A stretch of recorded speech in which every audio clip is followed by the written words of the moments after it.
Have you ever noticed how some people light up when you compliment them, and others freeze like you just pointed a spotlight at their soul?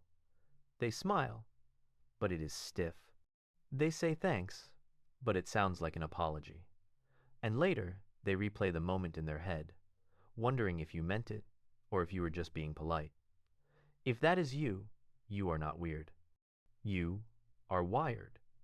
And the awkwardness is not random. It is psychology. Because praise is not just a nice sentence. Praise is information. It tells you who you are.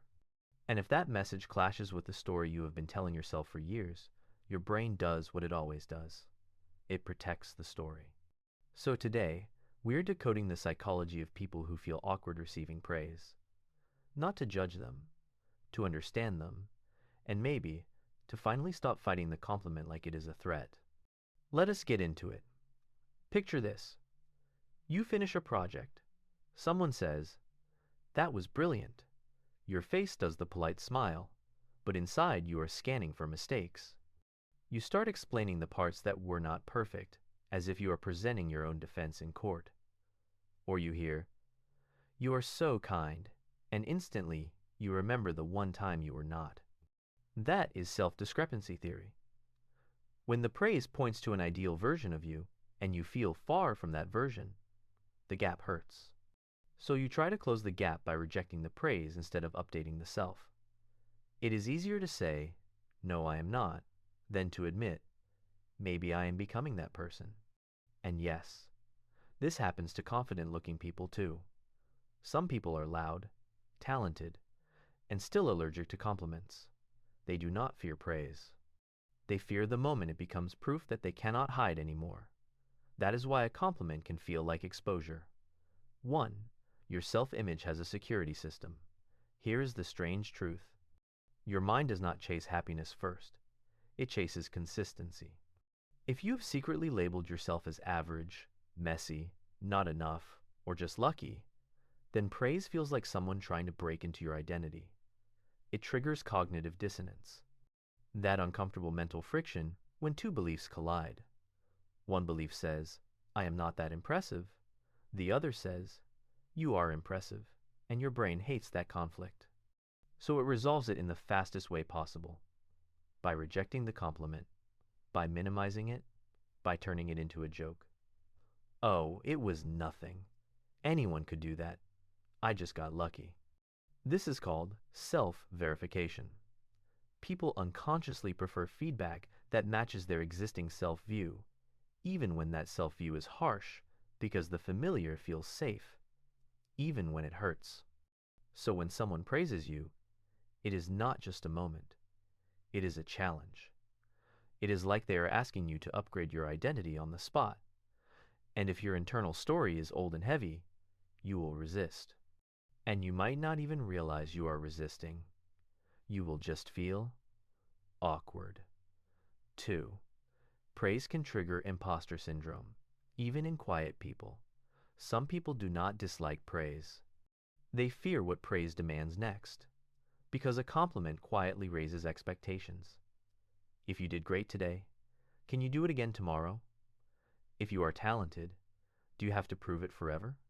This is where imposter syndrome shows up, not just in loud workplaces, in everyday life, in friendships, in family, in small wins. People with imposter syndrome often believe their success is not real. They think it is timing, charm, luck, or someone being generous. So when praise arrives, their first instinct is to protect themselves from future exposure. They do not hear, "You did well." They hear, "Do not mess up next time." They do not feel pride. They feel pressure, and pressure makes people shrink. They downplay themselves, so the fall will hurt less. They lower the pedestal before someone else pushes them off it. If you ever felt your stomach tighten after a compliment, that is not arrogance. That is anxiety disguised as humility. 3. Some people learn that being seen is dangerous. This one is deep. Not everyone grew up in a world where praise was safe. For some people, attention came with a cost. Maybe when they did well, someone got jealous. Maybe they were mocked for trying. Maybe praise was followed by higher demands. Now you are the smart one, so you should never fail. Maybe their family only noticed them when they achieved something, not when they simply existed. So they learned a rule. If I stand out, something bad happens. That is classical conditioning. Your nervous system links positive attention with threat. So even when the compliment is sincere, your body reacts like it is a warning. You might laugh it off. You might change the topic. You might compliment the other person back, fast, to shift the focus away from you. That is not rudeness. That is self-protection. And it is also connected to the spotlight effect. We overestimate how much other people notice us. So when someone praises you, it feels like everyone is watching, even if nobody is. For people with social anxiety, praise is a loud announcement, and their brain screams, hide. 4. Praise can feel like a debt, not a gift. Have you met someone who hears a compliment and immediately tries to repay it? You say, "You look amazing," and they respond, "No, you look amazing." Or, "This old thing, it was cheap." Or they start listing all their flaws like they are balancing a scoreboard. This is not just modesty. It is a psychological pattern. Some people associate receiving with owing. They struggle with vulnerability. They feel safer being the giver, the helper, the one who is useful.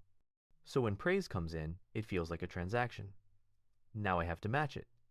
Now I have to deserve it. Now I have to maintain this image. This can come from anxious attachment. If love felt conditional in the past, compliments feel like a test. Will you still like me if I do not stay impressive? Will you leave if I disappoint you? So instead of letting the praise land, they rush to neutralize it. They keep themselves small so nobody expects too much. They keep themselves humble so nobody can accuse them of ego. But deep down, it is not humility. It is fear of losing connection. 5. Your brain remembers criticism better than praise. Even if you have heard 100 compliments, one sharp comment can still feel louder. That is negativity bias. Our brains evolved to prioritize threats over rewards. A compliment is pleasant. A criticism feels like survival. So if you have a history of being corrected, judged, or compared, praise can feel suspicious. Your mind searches for the hidden catch. What do they really want? Are they being sarcastic? Do they see something I do not? And social comparison theory adds fuel to it. If you grew up comparing yourself to others, praise feels unstable. Because your worth feels relative. If someone says you are great, your brain instantly scans the room for someone better. Then it whispers, "They probably deserve it more than you." So you deflect. You reject. You cringe.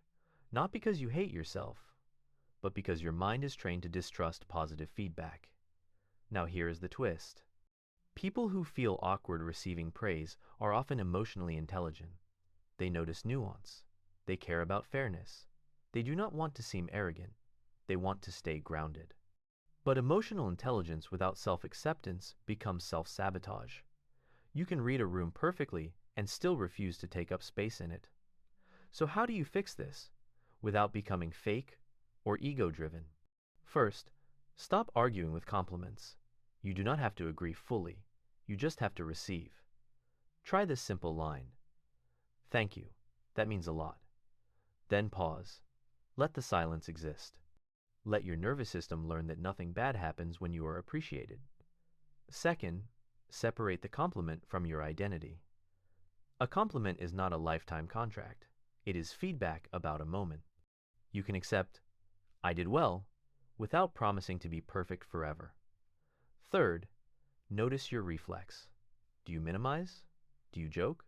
Do you redirect? That reflex is a clue. It shows where your old story still lives. And finally, practice letting praise become evidence, not pressure, evidence. A small data point that you might be more capable, more lovable, more valuable than your inner critic allows. Because the goal is not to become someone who craves compliments. The goal is to become someone who can hold them. So if you feel awkward receiving praise, remember this. It is not that you are unworthy. It is that your brain is trying to keep you safe with outdated rules. And you can update those rules. Next time someone says, "I am proud of you," do not run, do not shrink, do not erase yourself. Breathe, look them in the eyes, and let it land. If this video felt like it was reading your mind, you are not alone. Share it with someone who always says, "Oh, stop," when you hype them up. And if you want more psychology that makes human behavior finally make sense, tap subscribe and stay close, because the way you receive love changes the way you live.